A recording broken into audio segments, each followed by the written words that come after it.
Selamat berjumpa lagi rekan-rekan mahasiswa yang saya cintai, saya hormati, saya sayangi. Sesi pada kali ini akan membahas Undang-Undang Perlindungan Konsumen dan juga peran lembaga independen sejenis di dalam memberikan perlindungan layanan kesehatan, khususnya konsumen kesehatan. Dan materi ini bisa diakses di Gamil yang nanti akan lengkap di-upload di situ ya. Oke. Materi ini merupakan materi yang tidak semata-mata membahas tentang bagaimana manajemen rumah sakit, tetapi materi ini justru materi yang sangat dibutuhkan mengingat dorongan dari dunia internasional maupun nasional pada perlindungan konsumen, khususnya konsumen kesehatan.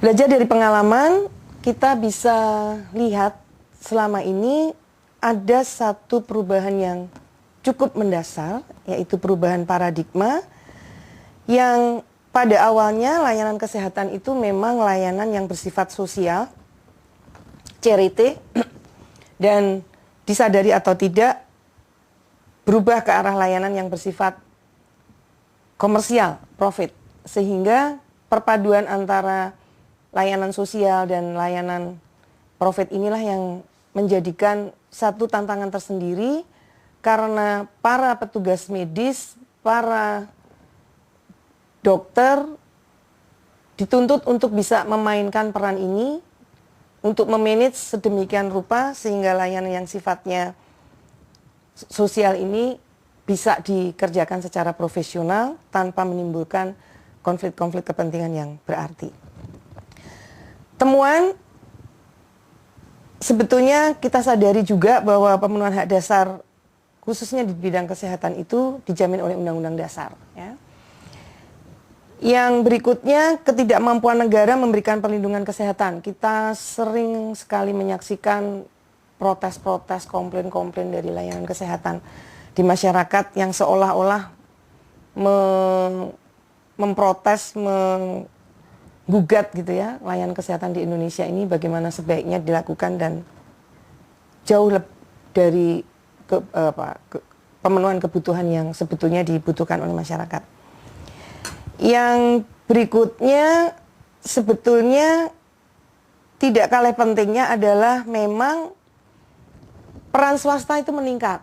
Kita bisa saksikan rumah sakit, klinik-klinik swasta tumbuh subur di lingkungan kita seiring dengan kebutuhan masyarakat yang tidak secara tegas terpenuhi dengan baik ya.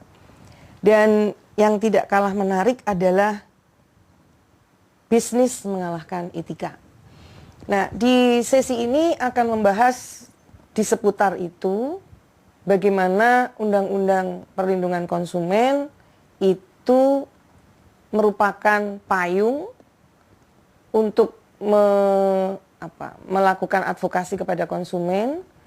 Di satu sisi, pelayanan rumah sakit juga ada undang-undangnya tersendiri.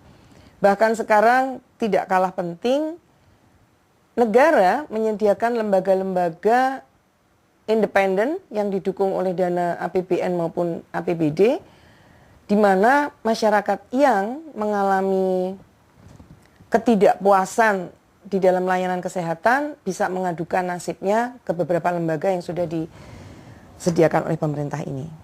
Nah, itu yang terjadi, bahkan dibuka dengan sangat akomodatif. Silahkan mengadu, bisa dilakukan di Ombudsman Republik Indonesia, Ombudsman daerah misalnya. Bahkan pelayanan ini ditawarkan secara cuma-cuma.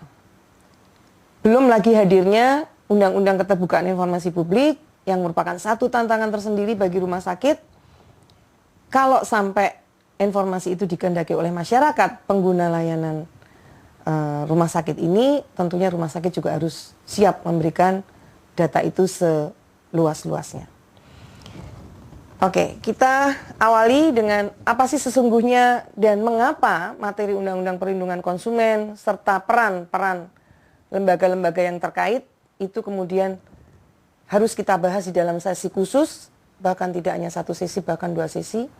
Ya, karena memang kita sadari bahwa ada kesenjangan antara pelaku usaha dalam hal ini adalah termasuk rumah sakit tentunya dengan konsumen.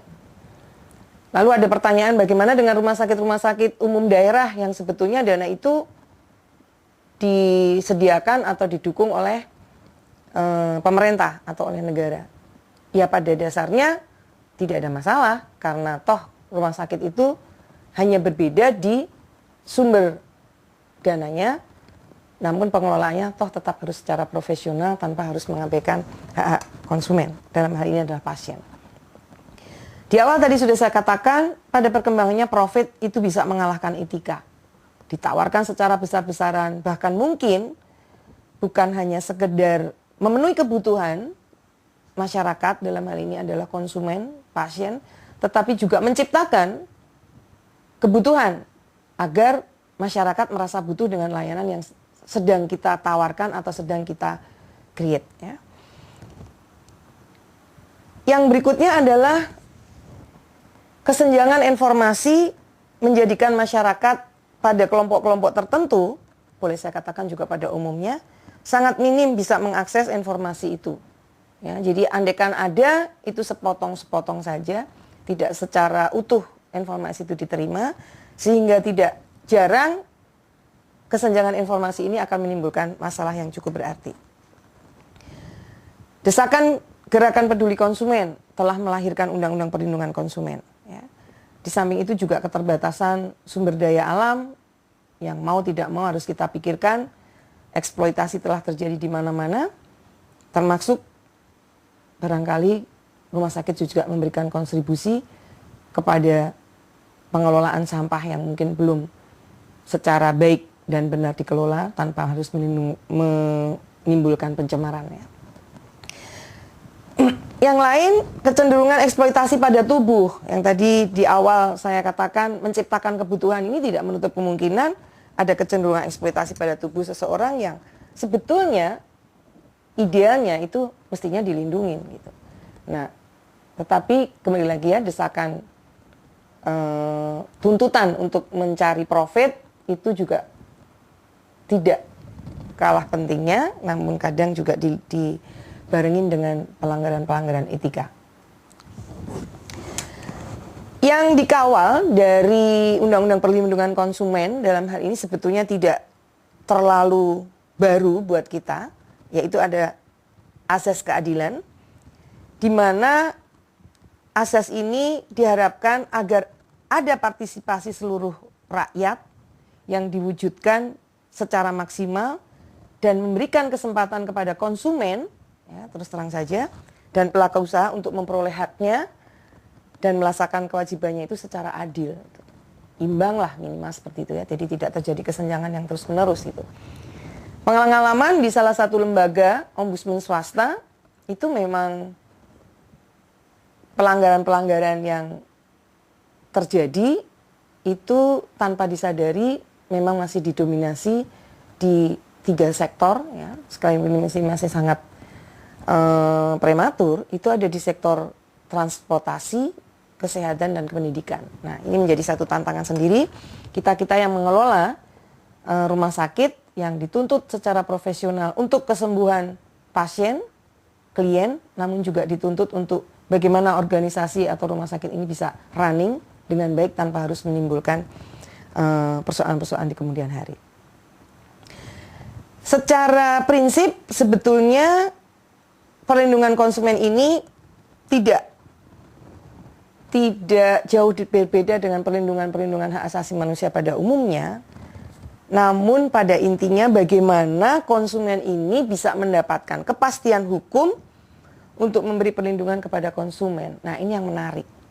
Karena di dalam dunia kedokteran sendiri, ya, di dunia medis, kesembuhan ini boleh dikata tidak bisa digunakan sebagai jaminan gitu. Melakukan intervensi tertentu, konsumsi obat tertentu belum tentu kemudian ada jaminan bahwa dia akan sembuh gitu. Nah, ini yang menarik. Di satu sisi perlindungan konsumen menghendaki ada kepastian hukum untuk perlindungan konsumen itu, di sisi lain sebetulnya dunia kedokteran justru tidak serta-merta memberikan jaminan bahwa apa yang dilakukan itu akan membawa dampak yang boleh dikatakan kesembuhan itu sendiri. Ini yang menarik ya. Tetapi memang harus diperhatikan beberapa hal di bawah ini, misalnya bagaimana konsumen itu bisa mendapatkan manfaat, keadilan, keseimbangan, gitu ya, keamanan dan keselamatan serta kepastian hukum. Nah ini, sehingga pendekatan dua inilah yang kemudian harus kita padukan, karena di sisi lain kalau kita menggunakan undang-undang konsumen, ya itu profit, gitu ya. Sementara di sisi lain ada rumah sakit umum daerah misalnya yang tidak serta-merta itu melayani untuk mencari profit, sekalipun running organisasi itu tetap harus dipikirkan ya ke depannya seperti apa. Oke, ini beberapa landasan hukum yang bisa kita gunakan ya, dan ini bisa diperoleh juga di dalam lampiran-lampiran dokumen ini ataupun mungkin di sumber-sumber lainnya. Yang pertama adalah Undang-Undang Perlindungan Konsumen tahun 99 ya, nomor 8 khususnya. Lalu Undang-Undang nomor 29 tahun 2004 tentang praktek kedokteran gitu. Lalu Undang-Undang nomor 44 2009 tentang rumah sakit ya. Kemudian undang-undang ini yang relatif baru, Undang-Undang nomor 37 tahun 2008 ini yang memang masyarakat belum banyak yang paham mengenai undang-undang ini, diakui ya, khususnya untuk melaporkan ketimpangan pelayanan di bidang kesehatan ya. Itu adalah undang-undang tentang Ombudsman Republik Indonesia. Undang-undang nomor 25 tahun 2008 tentang pelayanan publik. Dua undang-undang yang terakhir ini menempatkan pasal bahwa setiap layanan publik yang dirasa tidak memuaskan masyarakat atau konsumennya bisa mengadukan hal ini ke Ombudsman Republik Indonesia dan tidak dipungut biaya, dan Ombudsman Republik Indonesia selaku lembaga independen yang bersifat imparsial akan mengkaji dan akan menganalisa situasi mana-mana yang memang sebetulnya harus dilakukan oleh kedua belah pihak itu.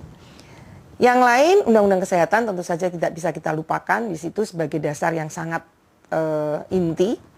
Dan yang terakhir adalah Undang-Undang Keterbukaan Informasi Publik, sebagaimana yang tadi di awal sudah saya sampaikan. Merujuk pada undang-undang ini, lalu kita ada satu kebutuhan untuk ya bagaimana ya kita berada di layanan kesehatan yang selama ini dikonstruksikan layanan yang sangat sosial ya, tetapi di sisi lain kemudian harus dituntut secara profesional karena memang manajemen rumah sakit mengharuskan dalam tanda petik memandatkan untuk tetap harus running secara organisasi. Nah, tujuannya sebetulnya juga tidak jauh berbeda. Kembali lagi saya katakan, saya tegaskan bahwa apa sih sebetulnya yang dirisaukan dari layanan ini ya.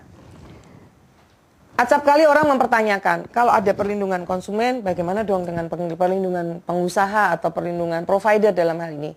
Ya pasti tidak serta-merta akan ada dua kubu yang kemudian kita konfrontir, karena pada dasarnya kepuasan konsumen itu ada di pengusaha, dalam hal ini provider ataupun rumah sakit. Di sisi lain, keberlangsungan provider atau rumah sakit itu juga sangat tergantung dari layanan yang diberikan kepada konsumen, karena dengan tingkat kepuasan konsumen yang bagus itu secara tidak langsung akan memperpanjang aktivitas atau kegiatan organisasi itu sendiri, dalam hal ini adalah rumah sakit. Penyelenggaraan rumah sakit sendiri sebetulnya itu diatur untuk mendapatkan atau kemudahan-kemudahan atau lebih boleh saya katakan bertujuan. Yang pertama, untuk mempermudah akses masyarakat untuk mendapatkan pelayanan kesehatan. Nah, ini yang menarik karena sebetulnya di dalam Undang-Undang Konsumen itu tidak dibatasi hanya sebatas pelayanan rumah sakit, tetapi juga klinik-klinik ataupun praktek dokter spesialis berkelompok, misalnya seperti itu ya. Kemudian bahkan praktek-praktek pribadi dokter pun sebetulnya ada di ranah Undang-Undang Perlindungan Konsumen. Ya. Ini yang perlu kita pikirkan lebih lanjut. Yang berikutnya, penyelenggaraan rumah sakit sendiri sebetulnya bertujuan untuk memberikan perlindungan terhadap keselamatan pasien, masyarakat, lingkungan rumah sakit, dan sumber daya di rumah sakit itu, ya, sumber daya manusia khususnya. Meningkatkan mutu dan mempertahankan standar pelayanan rumah sakit, memberikan kepastian hukum, kembali lagi ya ditegaskan di sini, pengaturan penyelenggaraan rumah sakit di Undang-Undang Rumah Sakit, penyelenggaraan rumah sakit dimunculkan ada satu pasal, satu ayat yang menegaskan memberikan kepastian hukum kepada pasien, masyarakat, sumber daya manusia, rumah sakit, dan rumah sakit itu sendiri. Jadi menarik ya, jadi artinya perlindungan ini memang juga berada di dua sisi ya, antara konsumen maupun rumah sakit. Nah, di awal tadi saya katakan ada beberapa lembaga yang memang bisa dipakai sebagai rujukan ya. Itu antara lain Yayasan Lembaga Konsumen, itu ada di dalam ranah perlindungan konsumen. Lalu sebetulnya kita juga sudah cukup lama punya lembaga yang disebut dengan Badan Penyelesai Sengketa Konsumen. Kita bisa melaporkan itu hampir di setiap provinsi itu ada ya.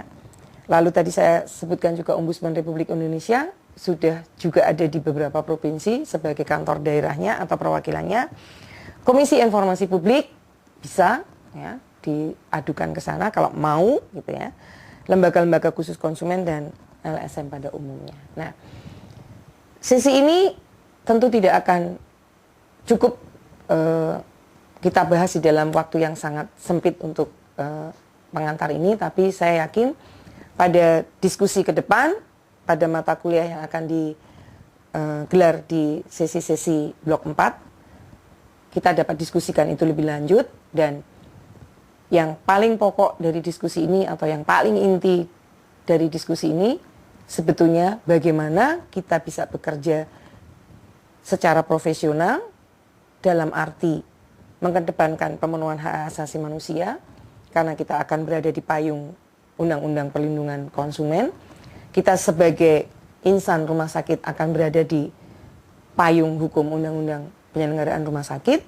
Sementara ada celah itu kita berusaha menutup, dan menutup dengan proses apa yang disebut dengan pemberdayaan konsumen atau pemberdayaan pasien yang sebetulnya bisa kita lakukan hampir di setiap lini, baik itu di bagian pelayanan terdepan, misalnya itu entah itu teman-teman tukang parkir, teman-teman yang bekerja sebagai satpam, kemudian memang teman-teman yang ada di resepsionis, bahkan sampai pada dokter pelaku layanan kesehatan itu, perawat dan petugas medis lainnya, dan semua lini yang ada di rumah sakit bisa melakukan penguatan dan pemberdayaan konsumen, dalam hal ini pasien, sehingga pengobatan pelayanan yang ditawarkan atau dikerjakan oleh rumah sakit itu bisa berhasil secara optimal karena ada kerjasama antara penyelenggara, dalam hal ini provider, dan konsumen sebagai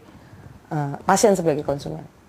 Itu yang bisa saya sampaikan. Moga-moga introduction ini bisa menjadi pencerah kita pada awal-awal kuliah, khususnya di dalam materi Undang-Undang Perlindungan Konsumen dan peran-peran lembaga-lembaga independen di dalam perlindungan konsumen, khususnya konsumen kesehatan.